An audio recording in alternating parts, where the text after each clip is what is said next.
I really think that one way that we could understand addiction and trauma response is as a lack of integrity. Don't take that as an insult. Hear me out.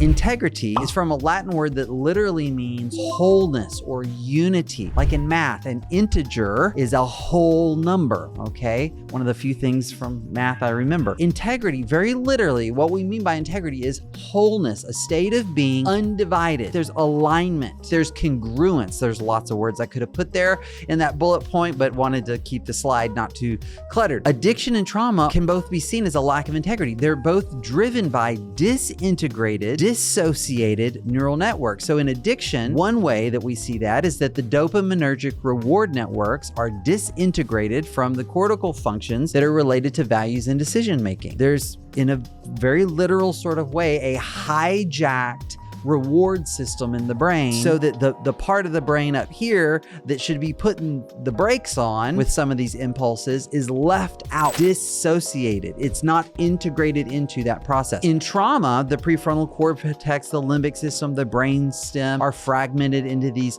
uncoordinated and reactive loops. I didn't put it on the slide, but also left and right hemispheres are not integrated often in trauma. And so there is a neurophysiological lack of integrity, wholeness, unity, alignment, congruence. Integrity is the solution, one way to view the solution.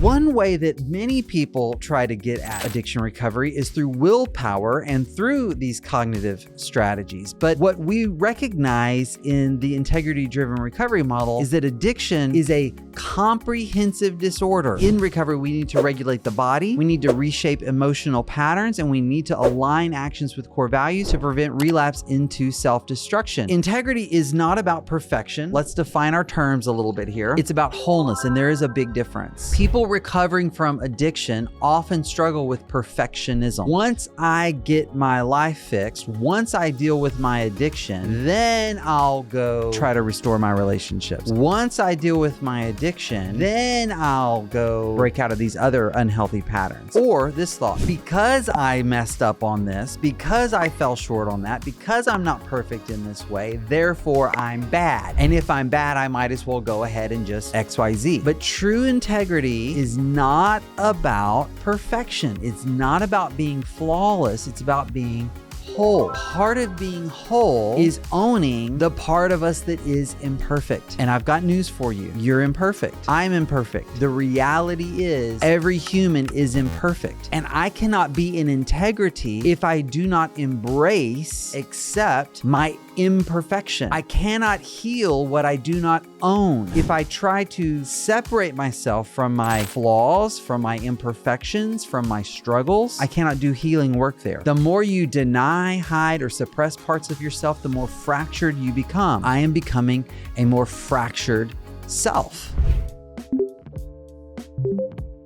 Integrity requires training, not just intention. How many of you, if you're in addiction recovery, or even if you're not, some other area of your life where you were finding yourself falling into patterns that didn't align with who you wanted to be, you had intention to stop. I'm not gonna overeat anymore. I'm not gonna gossip anymore. I'm not gonna have these little flashes of rage with my kids anymore. I'm gonna be more patient. And we have these intentions. How often do those intentions, very sincere, fail us? Our intentions fail us. Intention alone will not get us to integrity. Willpower alone will not restore integrity. Willpower is a finite resource. Integrity must be trained, and it's going to be trained through deliberate action and pre-commitment strategies and accountability, which I will unpack more in a minute. And really, the whole person must be strengthened systematically. Physical discipline, emotional resilience, ethical alignment, and spiritual clarity must all be developed together for this to be maximally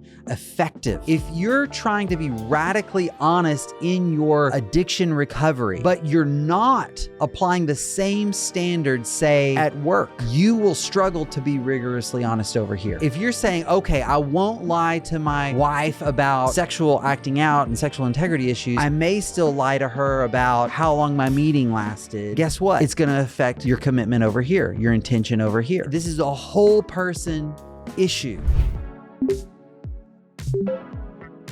So the goal is to become a whole person, not just a sober person. I know lots of people who are sober, but not whole. They're sober, but not in true, what I would consider real recovery. They're not acting out, but they are miserable, hurting. They are not experiencing healing. Whatever was underneath that acting out, I guarantee you is coming out in other ways, in other realms of life. Sobriety is not the finish line. It's the beginning of becoming fully integrated. 9 times out of 10, we've got to get to sobriety first to get to do that other deeper healing work, because if you're not sober, you're still compromised. Your brain is still compromised. You don't have the capacity to do the deeper work in the most meaningful and effective way because your brain is still hijacked. We want sobriety. Don't get me wrong. We absolutely want sobriety. We don't want to change all these other things in our life. We don't want to face the discomfort of taking this commitment in this little boxed in area right here of recovery and apply it in all these other areas here. But true healing happens